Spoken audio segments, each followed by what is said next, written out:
I didn't expect to be first. Thank you all for being here, and please thank your colleagues for all the hard work they've done on this project. Now, I'm a landlord, and I own a property that's probably going to be acquired. My attorney tells me that my tenants cannot be forced to move out before their current lease expires. So I guess my question comes down to, can I expect to own the property until the lease expires, or might Sound Transit buy it earlier and become their landlord? I need to plan for reinvestment and taxes and know what to tell my tenants. Great, I'm gonna hand this to Faith. Great question, and I want to get your name and give you my name as well, so that we have a connection that if other questions come up as we go along.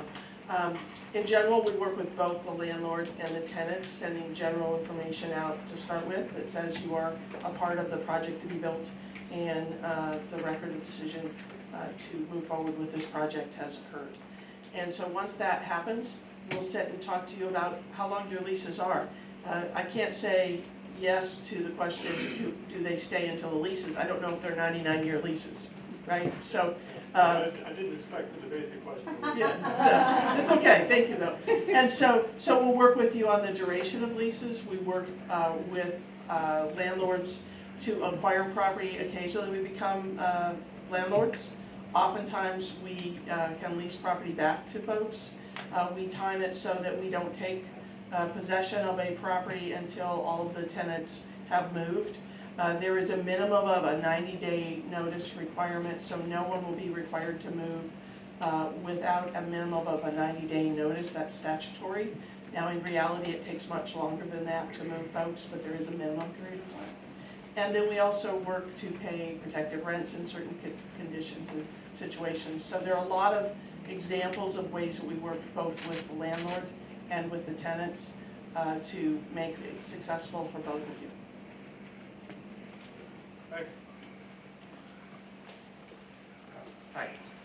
Hi, my name is Chris Arkills. I work in government relations for King County Metro and have been a West Seattle resident since 1994.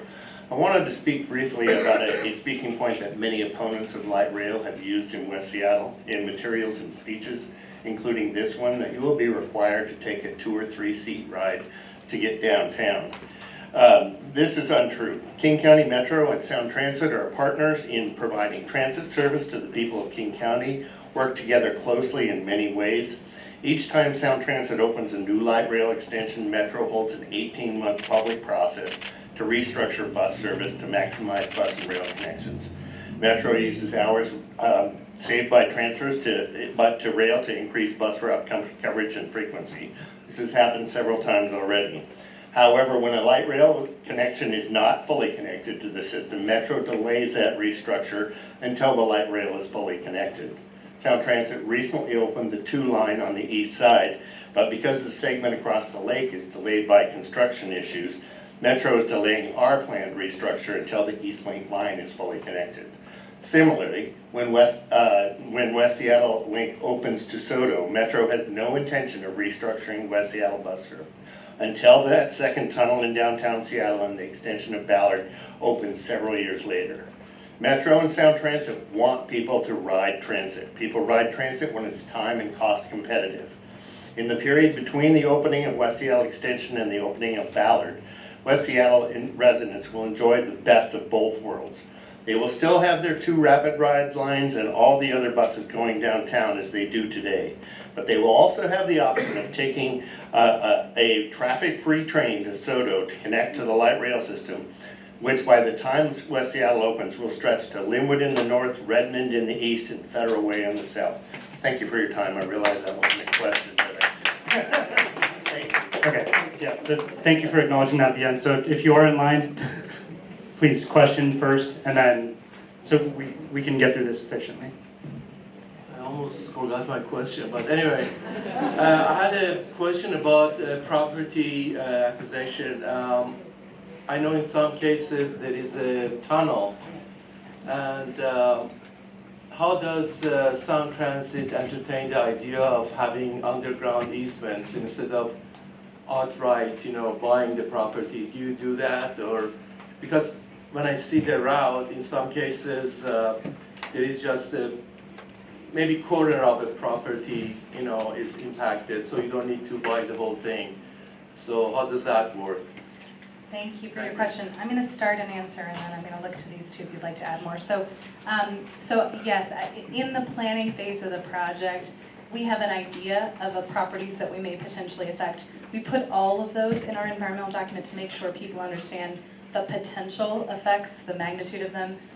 As we advance design, in the design phase, we get a better idea of exactly what type of property we're going to need, whether it's an easement, full acquisition, something else. And our real property team will work with you specifically on that. And of course, between now and then, we also are happy to meet, and especially after we have our final EIS published and our letters out, we can talk with folks about what we're seeing, at least right now, at this level of design. Anything you'd add? We buy all of the above. Yeah, and yeah, we do easements, we do all kinds of things, so.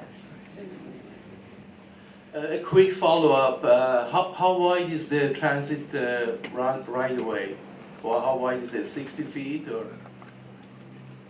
I think it's about 60 feet, something, 60 it feet? depends. And then how much do you need for the maintenance on each side of it? It does vary along the alignment, but I think your question, your first question was more specific to tunnels, correct? Is that? Yes, tunnels. And in Underground that case, system. we are not necessarily, we may not be acquiring property above where the tunnel will be. So I wanted to go back and also answer that question. No, I understand that, but I'm saying you probably need underground easement from the property, and how wide is the right of way for the transit, and how much, like 6 or 10 feet besides the 60 feet you need on each side? Or do you know that? Yeah, I don't know if I can give you a standard answer for that, because it does depend on how high we are, how deep we are, whether it's cut and cover, whether, What Okay, yeah, this is the design. yeah, machine, so, all of that. yeah, Thank you. Yeah. yeah.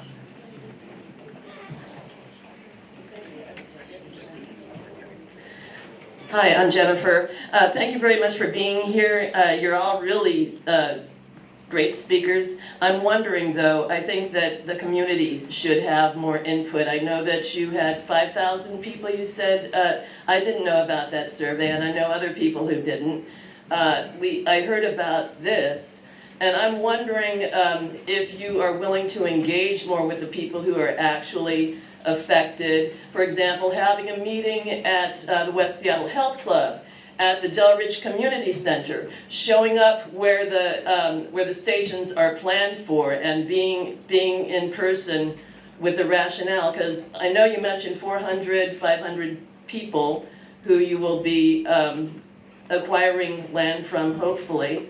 But every person and every business has a sphere of influence, so it's actually thousands and thousands of people who are going to be affected by the construction and the replacement of the businesses. So I'm just hoping that you will be allowing for another community, more community involvement, and perhaps connecting with community organizers here who can help you get that. We absolutely welcome additional opportunities to engage. Other venues will be here, so I don't know if we'll take questions, if we'll have questions all the way until 9, but we'll be here until 9, so happy to take down contact information from folks. I do want to note, just because our engagement folks are here, that we have had opportunities to table at the community center, for example, to do tours hosted by community or community businesses. We want to keep doing those things and continuing to engage folks in all of the next steps of this process. So thank you. Hi, my name is Larry. I have a question about the route. There were 3 alternative routes that were proposed that came from the Delridge station and went up to the Avalon station. 2 of those routes went up Yancey Street. The one that you've chosen goes to the pool at West Seattle Health Club. And there are a lot of people impacted by that. So I'm hoping that you will reconsider that and you will look at the routes that go up Yancey, because one of those routes actually tucks right into the hill the way that it would tuck in going through the pool.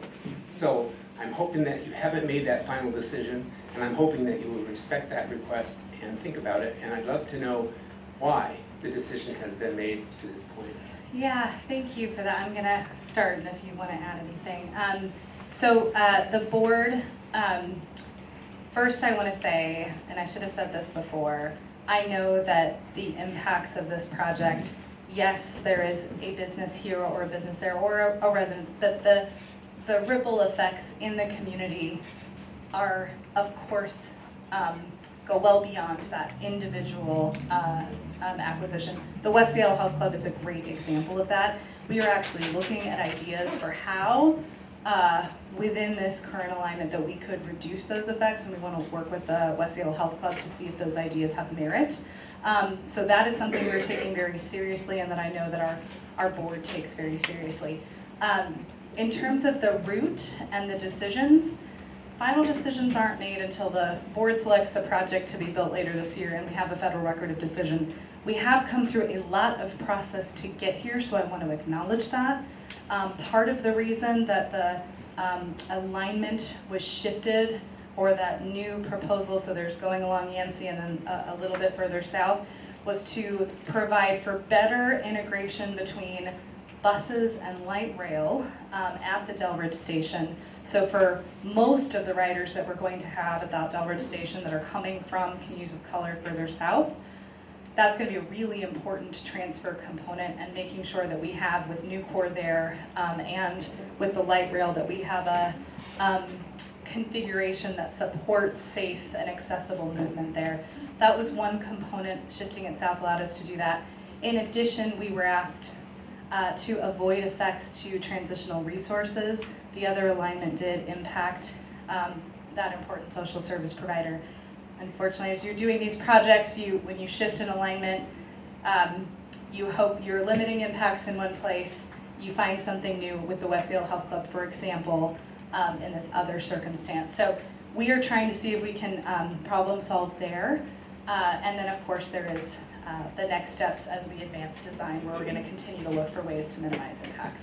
Thank you. Yeah. Thank you so much for being here. We really appreciate the information. I'm hoping you can quell a rumor that's going around that the original project was budgeted at about $2 billion, and it's now currently at $4 billion, which would mean a 4-mile project is $1 billion a mile to come over the Duwamish and into West Seattle. So I'm wondering if you can speak to that, and if there is a double cost overrun, where is the source of the additional funding coming from? Yeah, thank you for that question. Of course, you've all probably been to the store or been to the hardware store or looked at how much things cost, or if you're getting food delivered, the costs that you see that are increasing. We as an agency, as well as other public agencies, are seeing cost escalation with our projects, and it can be for a variety of reasons, including real estate, increases in real estate costs, increases in construction costs, both for the materials, for the labor. This is a very large project, and this is a dense urban environment. So certainly cost pressures are a challenge. What we are trying to do as an agency, and we'll be always talking sort of more and more about this, I do want to note that we have a new deputy CEO of mega projects. We have an interim CEO who's very invested in how we look for opportunities to do things differently and more efficiently. So there will be more about that, I think, in the future, but it's looking at things like how do we become the go-to for those that are doing these construction projects, so that we can bring some of those costs of being out there and bidding in the market down. So there's strategies there. We're going to keep looking at those, acknowledging, of course, that you have cost escalation over time between us and other projects as well. Who's paying? And who is paying?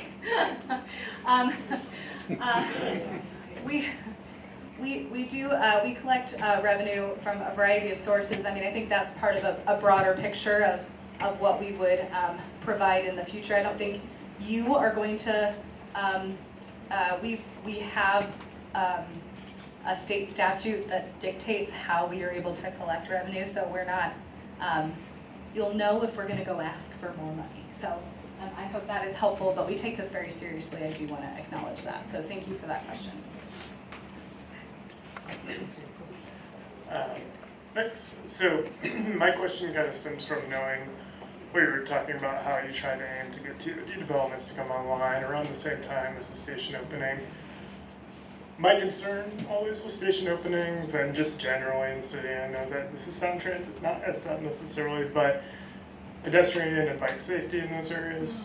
I'm a North Delridge resident. I've seen 2 people die. I've been personally witness to half dozen accidents that I've had to report to the police and provide my witness testimony. Like, there are a lot of conflicts that exist out there currently, and more traffic, pedestrian and bike and stroller and wheelchair traffic is going to come through those neighborhoods, not just in North Delridge, but at Avalon, over here especially.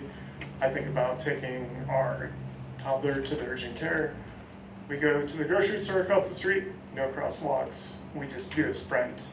There's no crosswalk between Fauntleroy and, well, essentially California, I don't believe. Or no, I guess it would be at the Safeway. But anyways, there are big gaps in the system, and we're gonna have stations that are, in this case, across the road from one another.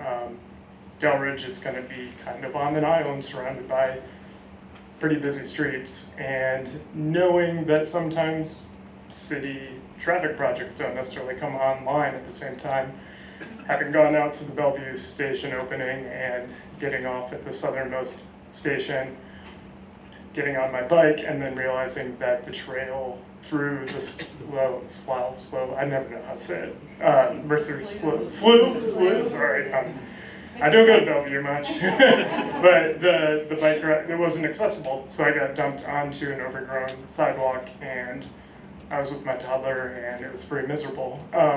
That's not a great experience when a station opens, and if that's not ready and in place when these stations open, I would be really concerned that we'd be seeing more incidents like that. So I guess on I don't know if Sound Transit can answer that, because I know it's a lot of working with the city and maybe other entities, but how can we work to ensure that that will be online, or that those required improvements to make safe crossings accessible are ready? Yeah, that's a really good question. I'm sorry to hear about seeing all that. You know, we had the station planning slide up front, so maybe kind of gloss over. You know, going into this project and just ST3 in general, one of the big changes in ST3 compared to ST2 was to really focus on station access and partnerships.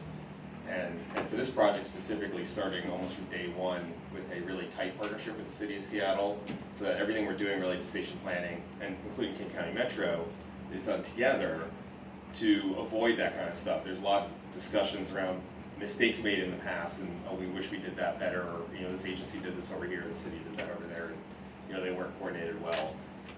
So the first thing is just coordinating really closely so that the way we're developing our site and the properties that we have lock in with what the city's plans are, and that we're delivering those concurrently. We also have new in ST3 our system access funds, so it's a set aside of funding that's available for each project to fund local projects that go outside what we're touching. And so we're working with the city, and it's been part of the station planning workshops to allocate those funds, prioritize them for areas that really need those improvements, and we would fund that. The city would deliver to be online with the station opening. And you'll see in the site plans that we have crosswalks here, but I know the city is looking to be, you know, ambitious, and they're really focused on Vision Zero, so we're just trying to partner with them as much as possible to leverage our investments and their investments. I know they've included some funding as well in their levy proposal, which is on the ballot this fall for station access, specifically for West Seattle. So that's the goal and the hope. I know that it'll be part of all our conversations as we move along forward in design with the city, and including construction as well. I want to lose sight that safety during construction is also a big focus, both for the agency and for the city as they review our plans. Can I add on? Just kind of curious then too, knowing that you have kind of a constrained corridor, right, coming into West Seattle with the bridge and Pigeon Point Hill and everything else, a lot is channeled through there, the freight traffic down below, that only bike route really off of the peninsula, ensuring that those routes are still accessible. I know that a lot of us went through 3 years of the bridge being closed. When that motor bridge closed, being routed south 2 miles and back was kind of a non-starter for a lot of folks.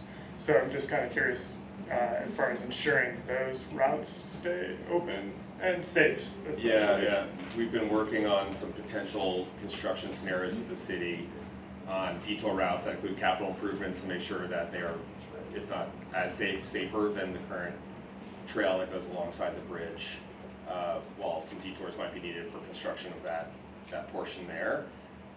That's been a big focus of the last year and a half, working with the city on a really good detour route for that trail. And also on the freight traffic, part of the whole site plan concept there in Delridge is to abut the freight traffic sooner, so it's turning into the site closer there, so that by the time you get down to Andover and Delridge, you don't have that new core conflict anymore. That's one of the focuses of the board direction to improve that. And also looking at bike connections along Andover and improvements up the Delridge frontage. So this is a large focus. Please reach out if you want more information. I'd love to connect with you. As we get better ideas or more concrete ideas. Yeah. Appreciate it. Yeah, thank you for the question. Thank you for coming out. Since most people are going to be accessing the stations using a metro bus or some sort of transit, why over a distance of about 1.25 miles do we have 3 stations? You're already on a bus. Why not drop it to 2 stations and save quite a bit of money?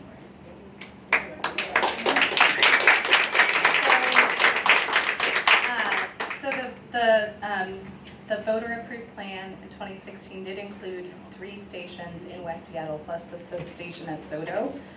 That is what we have been studying. There is an alternative that's in the final EIS that looks at eliminating the Avalon station. So we will have the results of that work when we publish the final environmental impact statement. I will say, just as a note, you're right, bus connections are going to be really huge at these stations.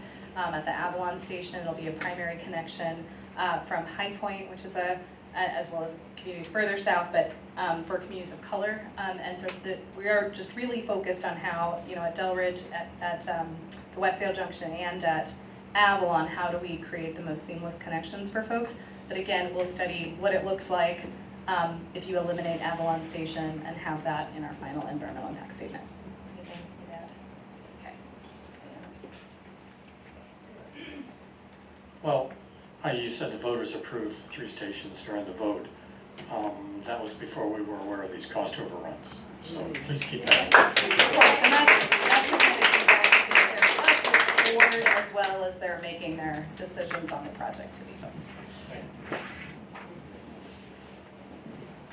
Just because it's come up a few times, I do want to flag a note for everyone. So there are going to be some questions that Sound Transit staff cannot answer because they will be answered in the final EIS, and that stuff hasn't developed yet. They're also not the ones making the ultimate decision. So if your question is centered around what the decision will be or why certain decisions are made, those decisions aren't at this level. So those things would be better for the people who who are on the board. They report back to the board, but if your question is about like why was a decision made, what is the board going to take into account for a decision? Right, but you can also email the board. Hi, I have 2 really quick questions. Is that okay? First one is, how long is the bridge going to be closed? Like 8 years or something? That's what I heard. 8 years. The West Seattle The West Seattle Bridge. Oh, for this project? Yeah. We're constructing a brand new bridge. There's no effect we expect on the current West Seattle Bridge. Really? Not Yeah. closed at all? No, it's a different structure parallel across the The Duwamish. West Seattle Bridge, will there You're talking about the West Seattle Bridge. No, For our, not for our project, no.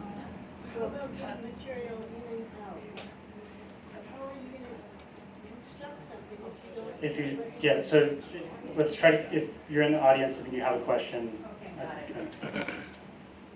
Second quick question is, I heard maybe another rumor that Nucor is actually leaving town in about 5 years. Was any of that taken into consideration in putting the plan together? We talk with Nucor a lot. We talked with Nucor recently. We have not heard they're planning to move in 5 years. They have shared that they don't have those plans. So. Clearly I have. Yeah, no, that's okay. I think it's been a rumor. So not that I want to speak on behalf of Nucor, but in talking with them, yeah, we have not, they're not planning to move anytime soon.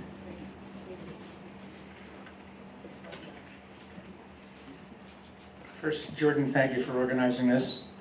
And thank you, 34th District Democrats and business leaders for pulling all this together. I'm trying to make sense of things. So the Puget Sound Regional Council predicts that in 2050, only 3% of the region's trips will be carried by light rail, and only 5% will be carried by public transit. They also say that it'll only be 15% public transit in the city of Seattle. In addition, your direct environmental impact statement says that whether light rail is built or not, the same number of riders will be taking public transit. So I'm trying to make sense of how much better can we spend $4 billion on transit than on building light rail that apparently nobody is going to take.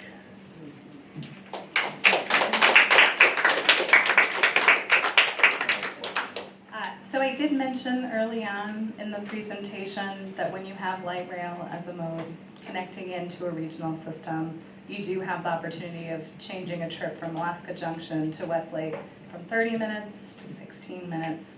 You've got speed, reliability, consistency there. So those are benefits that do come with being connected into the light rail system and connected throughout the region with this technology. We are continuing to plan for light rail, and that's what we've been guided to do by the voter-approved plan. We also look forward to, should there be future extensions, West Seattle will get to be a part of that as a community that is part of the light rail system. So. And other than that, again, as Jordan mentioned, you can always reach out to our board.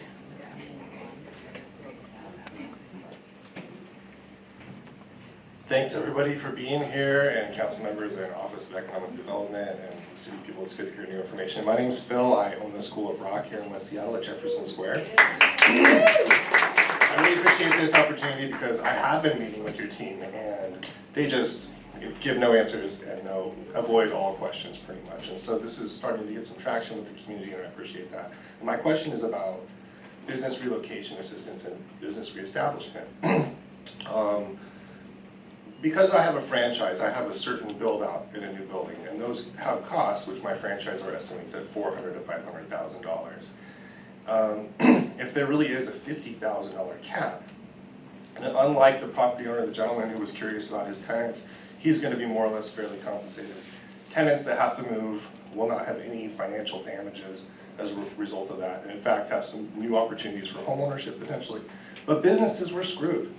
We're absolutely screwed. And it's not just me and my personal investment in the community over 10 years that's getting damaged. Okay, it's everybody's access to an animal hospital, music education. And I appreciate the city getting involved and Bruce Carroll getting involved, Teresa Mosqueda. These are really small things that they're doing though. Frankly, I don't need an attorney to negotiate a lease. That's a joke. I can do that. We all have leases already. We've already done it. We need money for the actual financial damages that this project is doing to our businesses. And it's destroying our community, and we can save that simply by paying for it, simply by Sound Transit paying the actual costs to the community so that we have the money to reopen our businesses here in West Seattle, okay? So my question is, I found out about a grocery store in Linwood that received $1.2 million, 25% of their $5 million reestablishment cost. And I heard about a Jack in the Box that also received more than the $50,000 in Capitol Hill. What do they have to do? What do I have to do to get more than $50,000? I have toilets that I can move too, but what I really have is soundproofed walls, safety security systems for our kids, our 500 families that we serve. And I mean, City of Seattle is, you know, the city of music. Give me a break. How is the city going to help Mode Music Studios, Mode Performing Arts, Skylark, the only all-ages music venue in the city, except for Vera Project, the only music venue in West Seattle, period, and our business? It's a joke. It's a joke that there isn't more people helping. So what is it that we have to do to get the help that those businesses receive? What was the trick? Was it a lawsuit? You guys have to answer this question. I've asked this so many times. It certainly is not, and I'm gonna hand it to Faith here, but I wanna take a moment. I hear you, and I'm sorry that you have felt frustrated. I think part of where we are in this process, and the reason you felt like you haven't gotten answers, is that it all depends. When we get a project to be built, or we get direction from the Federal Transit Administration that we can begin to acquire property, that is when we can get specific. We can get specific about options of where you'd like to relocate to, and we have something on the ground in front of us to actually have that example and say, here's the benefit. To get more? And it's, I'll go ahead and hand it to me. Actually, the grocery store that I think you're referencing has actually received over $2 million in unlimited move expenses that were actual reasonable and necessary move expenses. And so I look forward to sitting down with you and actually looking at the logistics. I'm sorry you haven't felt like somebody from my team hasn't answered your question. I'm here today to answer your question, but I want to sit down with you and come see your venue. Well, now, let me give you an example. I said as a wall, we're not moving that wall. If you have a sound wall that can be detached from a sheetrock wall, That's not how it's built. we can, well, then we'll take a look at what we can do. I'm currently getting a bid to move a floor. For the actual cost that the community is incurring. Well, and again, I really do want to sit down with you individually and look at what the situation is in your business, and more importantly, where we're moving you to. Those are two components that we need to look at. And we've moved floors. I'm moving a basketball floor right now. So we're figuring out how to move a floor. I can move things that are part of a move expense, and we showed that with the grocery store, I think, that you're referencing. Unfortunately, Kat has already told me in the meetings that the things that I need won't be included in them. And when I said, so I'm basically screwed, your whole team nodded at me on the Zoom meeting. Well, I'll apologize in front of everybody here today to say that won't happen again.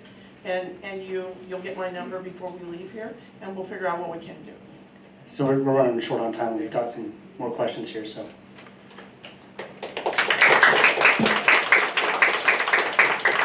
Thank you, Jordan, for organizing this event, and thanks everybody for being here. We are co-peers at the 34th District Democrats, so very happy to see you all here. So my question is, and this is kind of piggybacking on the gentleman who just spoke.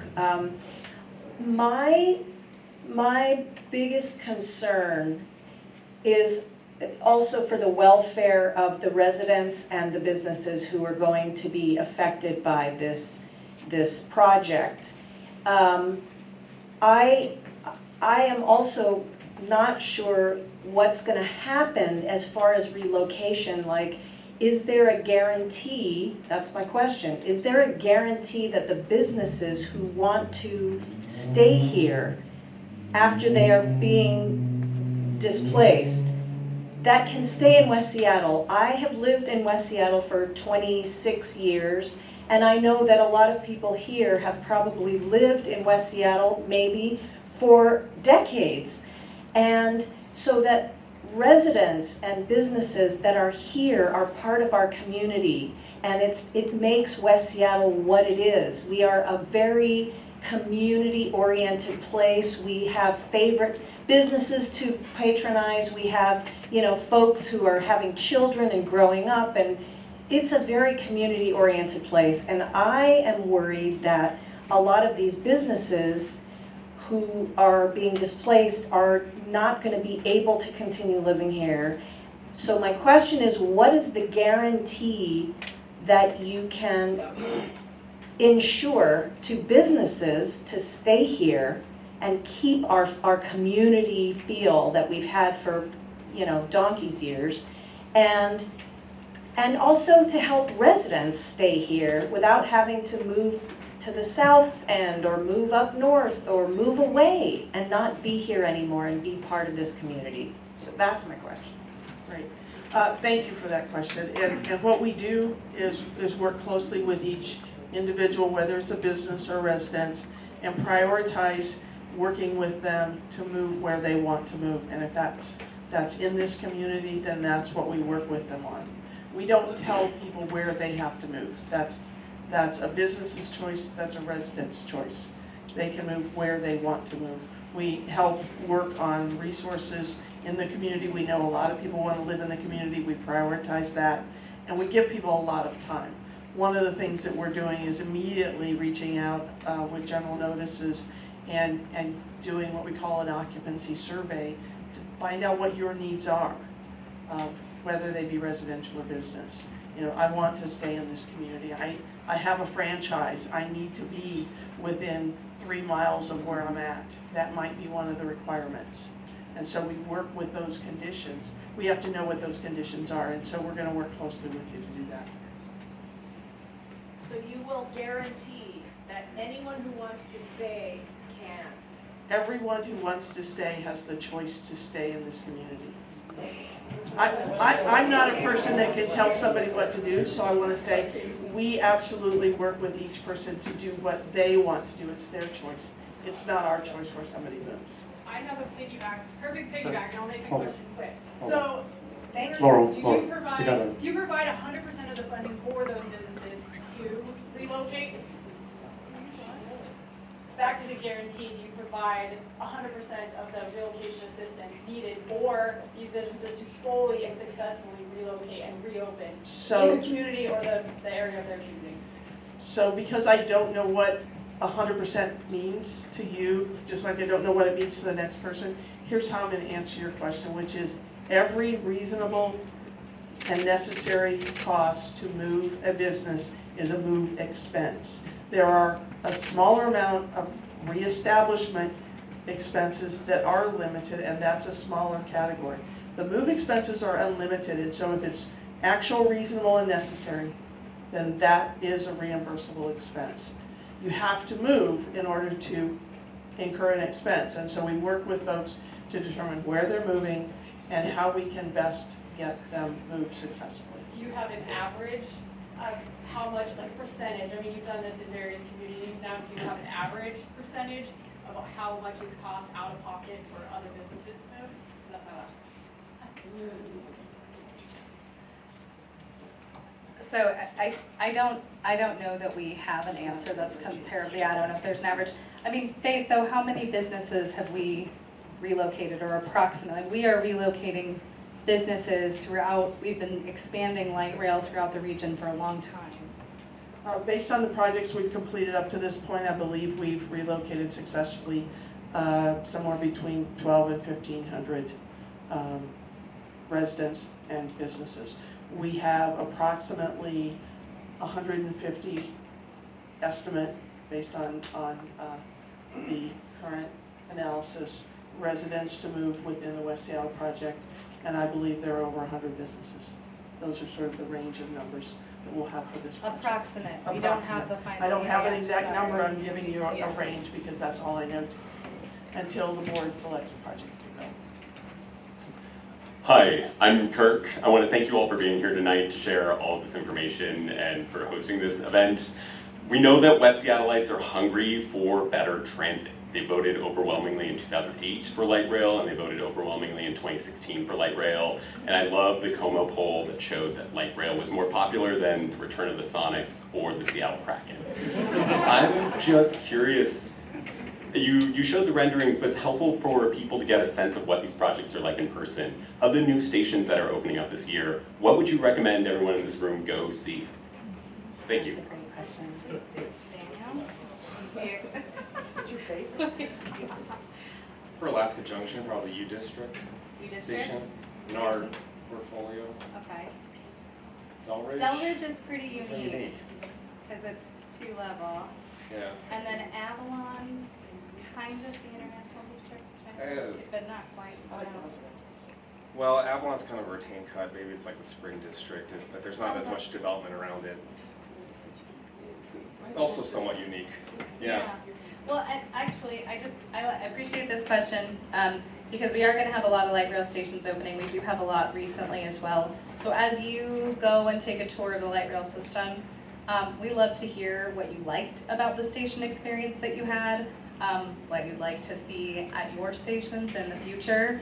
As Daniel mentioned, the U District station for the Tunnel Alaska Junction station is probably a good example. Delridge is a bit unique. And then Avalon Spring District is probably the best one to take a look at. Thanks, Chris, our helper in the audience.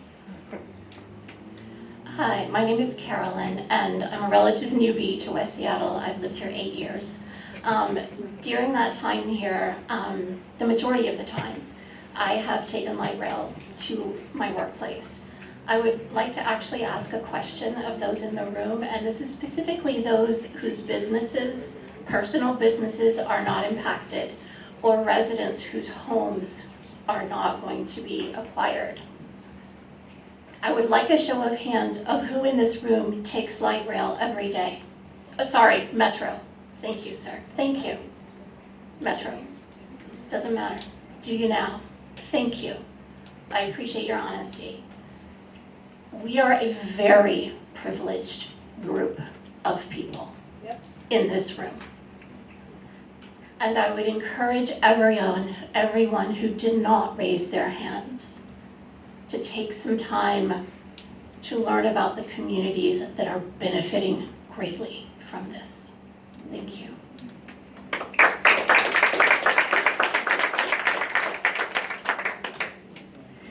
Okay, I'll be quick, because Phil and I are looking for the same spot, and so we're kind of in the same boat. Just wanted to piggyback a little bit on what he said, only because procedures and guidelines did state that for people like myself, I can't speak for Jordan, but that daycare is going to be a tough one to move, that it was procedure to come through and take a look at our spaces before the project started, before the environmental impact study started. This is something that I brought to the board committee. This is something, Faith, we can talk about, except that we did email you and you said you would get back to us and you never did. And this is not to call, I know your jobs are hard. I don't envy what you're doing right now. But for me as a business owner in West Seattle and for the other businesses that are affected, I just want to know either, I know that you can't speak to why they weren't followed, but why we can't look at our businesses now and do that evaluation now instead of waiting until our businesses are acquired, because we're going to need to do so much more planning than a retail space. You know, I also have to build soundproof walls, and I also have to make sure that that happens. So is there a way that Sound Transit can start at least the resources that you're providing us, or saying you're going to provide us once it's being acquired?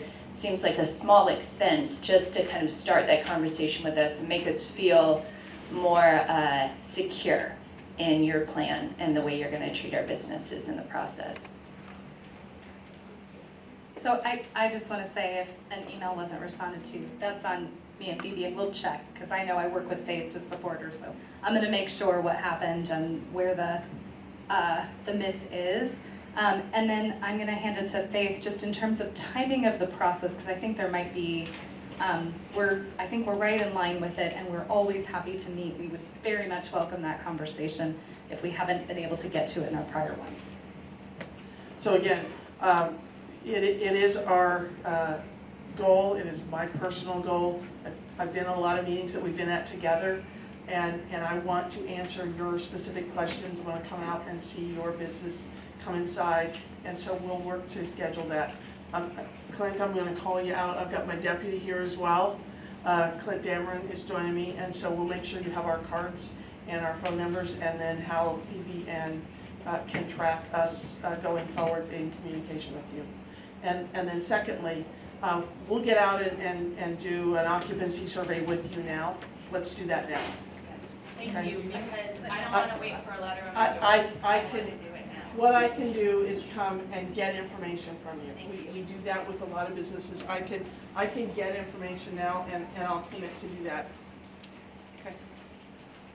Yeah, I do want to just clarify though, it's not something that is required to do before we start the environmental process. We do it We after have the decision. alternatives that are all across West Seattle, and so we want to make sure that we are talking to folks when we have a better sense of where the project is headed. But we'll do it, yes, yeah, but doesn't mean we can't meet and talk. Michael? Hi. Hello. I just want to ask a quick question. As a person and as someone representing an organization that's been following this planning process for 7 years now, the question I want to ask you is born a little bit out of frustration.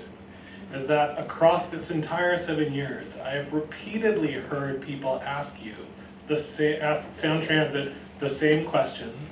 I've heard the same anecdotal stories come up from more and more business owners. And my question is, what is it that you are doing to address either internal Sound Transit policies or to work with electeds? And I know you have people who lobby electeds, or you have electeds on your board, to say there are things that are tying staff's hands that don't allow us to answer questions, that don't allow us to offer the benefits that people need, that community is asking for, that community is demanding. Because after 7 years, it's getting a little ridiculous when we do have these meetings and staff is forced to sit up there. And I know the frustrations you must be experiencing.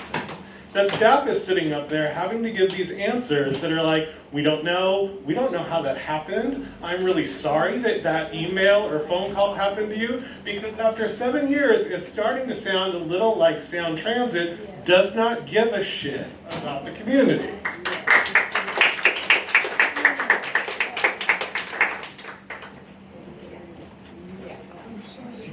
Well, I didn't hear a question there, but I'm going to just... I think the question was, is Sound Transit staff doing anything to communicate to the board these frustrations that have been common across the years so that their hands aren't as tied as they are in the process and they can answer these questions more accurately? So I think it's a little hard to answer the question because it was honestly a bit general. I would say what is really hard as staff, if we're going to talk about it, and I'm going to share my feelings here, is that yes, we have been planning this project for 7 years. And what is hard is, of course, we don't have all the answers. And it's not because our hands are necessarily tied, except for that if we are allowed or given the direction on where to progress and spend our design time, we have more answers. When it comes to potential effects for property owners, for tenants, the benefits, it's really guided by who is going to be impacted and where you might go. And we can't engage in those conversations until we have direction from our board on the project that's going to move forward. And it's not just because of us, it is also that we prepare this document and work in coordination with the Federal Transit Administration. We have the Uniform Relocation Act that we are guided by, state policy, Sound Transit Board policy, in terms of how we organize. So I do want to say that we really care about meaningfully engaging folks. We are doing our best and we want to try to do better. So just hear that from us here.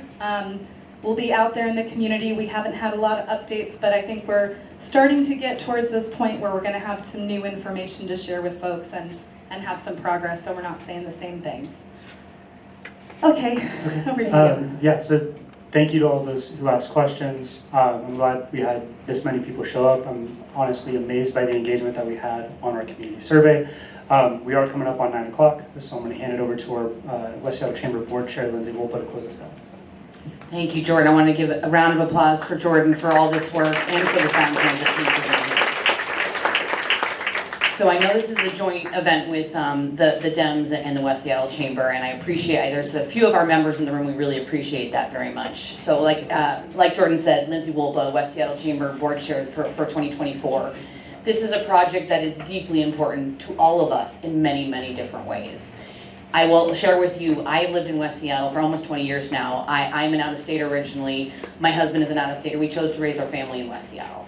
So we care deeply about this. I also am a port employee in my day job, so I'm very involved in the maritime side. I too, like the West Seattle Transportation Coalition, have been engaged in this project for 7 years.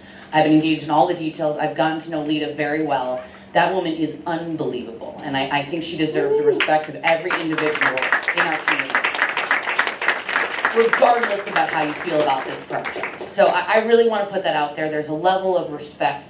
In this day and age, with our political discourse, we all need to respect each other in these communities. We all care deeply.